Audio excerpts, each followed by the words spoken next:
18 months ago, I made this video, and in this video I demonstrated that if I manipulated the medium, an object could be accelerated without any magical forces. How do I know it wasn't magical?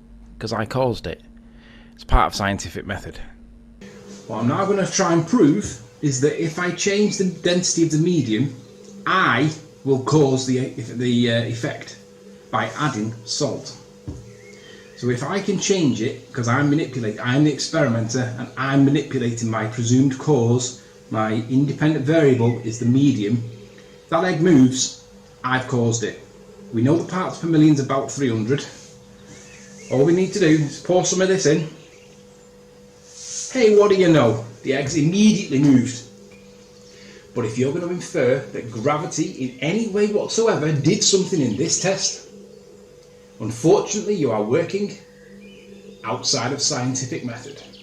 The exact equation found for the buoyancy force is given by Fb equals d times g times v, where Fb is the buoyancy force, d is fluid density, g is gravitational acceleration, and v is displaced volume.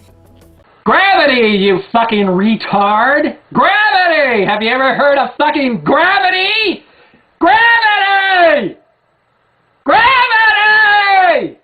When we say that salt water is denser, we mean that there is more mass per volume. Basically, when the salt, NaCl, is mixed with the water, H2O, it dissolves into ions of sodium and chloride. The addition of salt in the water increases volume by a small factor, but it increases mass by a large amount. When an object is immersed in the water exerts an upward force, called upthrust, on the object in question. If the density of the immersed object is less than the water, then this upthrusting force triumphs in keeping the immersed object afloat on the surface. That's exactly what happens in the Dead Sea. Due to the high salinity, the water is so dense that our body experiences a powerful buoyant force in the hypersaline water. That's why we float so effortlessly. Now what I'm going to do, I'm going to play a clip from Brandon's chat last night. Somebody sent me this. It was late on for us in England. It was around about midnight. I was in bed. Pay attention and listen to his words carefully. But my position on this is that there has to be an initial bias. There has to be something there that sets this all off. And I'll put the case forward and all that. But I'm really looking forward. Obviously, there's a much different way to look at it. Not only that, but the math allowing that positive force allows us to calculate how things are going to behave. I mean, there is, in my mind, guys, there's no doubt that there's a bias there, and I will. But Bob, but what you guys are not seeing is this bias there that has to be there in the first place, or the density tower won't work at all. Obviously, you know what my response to that would be. Well, we can demonstrate relative positions. We can demonstrate that things are relative. The mediums are relative to each other. We would apply the density tower. So now we get to the point where we can all agree, because we can demonstrate that things move up as well as down. There isn't a downward bias. But Bob says that the formation of the density tower itself relies on the downward bias that he perceives, rather than the magnitude of the mass that is actually the cause. Bob seems to ignore the magnitude, and he ignores that 3, 4 and 5 aren't going to be lined up in the same order if magnitude is the ordering deciding factor, which we have that with the density tower.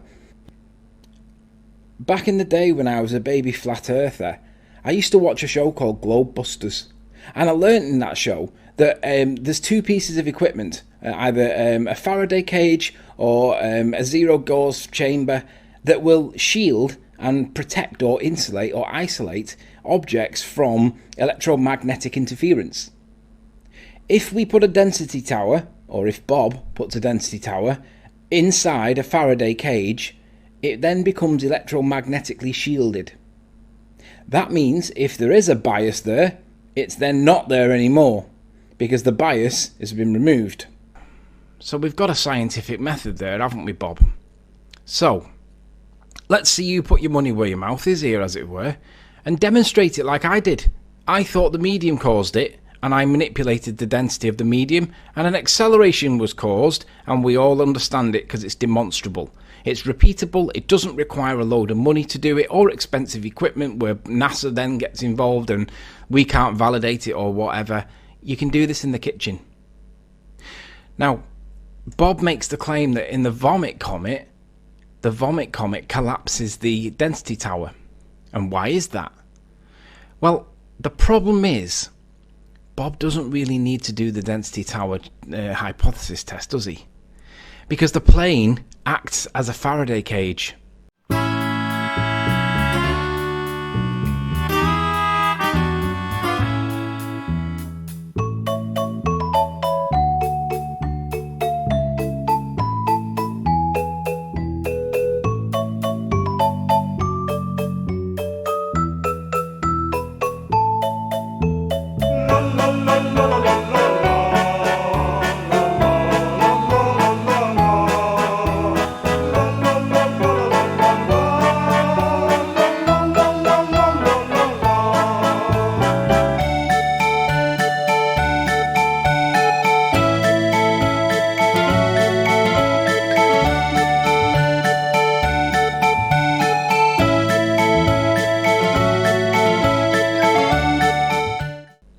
So if Bob was correct, then the density tower would never even exist in a plane or in anything. It would be electromagnetically shielded in a variety of scenarios.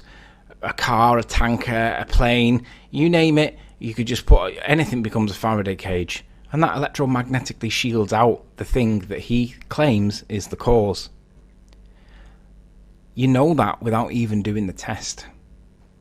So, given that we've got the null hypothesis, that the Faraday cage does not cause the collapse of the tower, then that concludes and proves within scientific method that the thing that does not cause the collapse of the tower is the Faraday cage.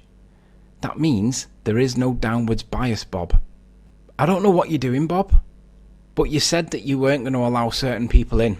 I gave you the benefit of the doubt on the show. I thought you were talking about the likes of the Rumpus, and we can all understand for why. I said recently that there would be people that would be excluded from this. And did I mean the people from Nathan Oakley, like Riley and people like that? Yes, I did. You know this is my turf. I'm gonna hit you so hard your mama gonna feel it. Bring it on, honky! Why? Because you cannot fucking express an opinion without being called a shill. You can't think differently without being called a shill or somebody spreading rumors about you.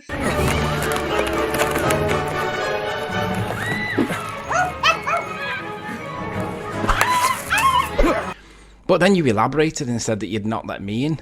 Yeah, I'm the one that's been asking for this for years from you. Well, this is the reason why you can't talk to me in private. Because it has to be done publicly.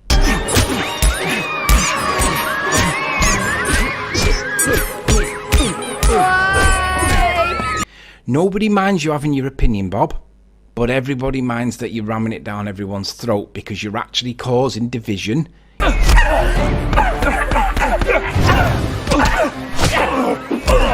You're causing people to put up walls and you're confusing the matter. That is shill-like behaviour, Bob. Whether you accept it or not is up to you, but it is exactly what the controlled agents do. They cause division, they disrupt communications, and they obfuscate points, and that is what you're doing, Bob. You are a shill.